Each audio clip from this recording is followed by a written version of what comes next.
Presented by आदि शक्ति films. बिना देखे तेरी तस्वीर बना सकता हूँ, बिना मिले तेरा हाल बता सकता हूँ। अरे मेरी मोहब्बत में इतनी ताकत है कि तेरे आंख के आंसू अपनी आंख से निकाल सकता हूँ।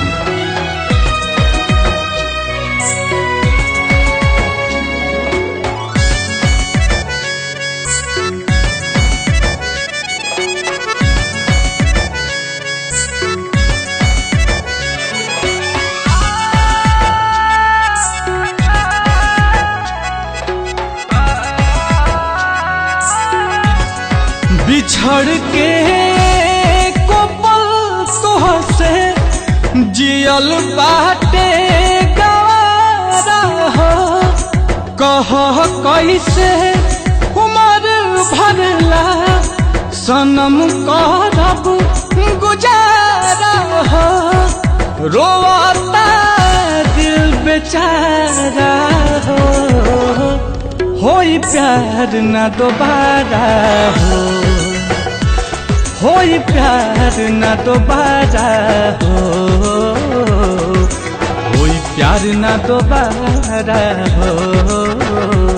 होई प्यार ना दोबारा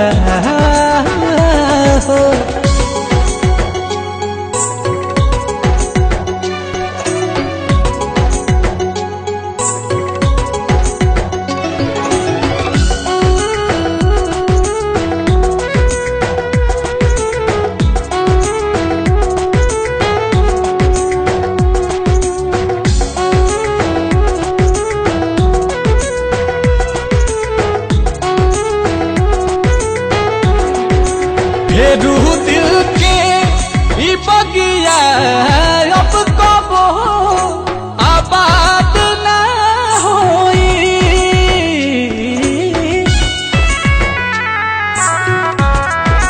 सिवा तोहरा रहे ना प्यार कबो तहरा बात ना होई। अचानक के सब खत्म भई ना बुझ पैली सारा होई प्यार ना दोबारा होई प्यार ना दोबारा होई प्यार ना दोबारा होई प्यार ना दोबारा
कोई प्यार ना दोबारा हो।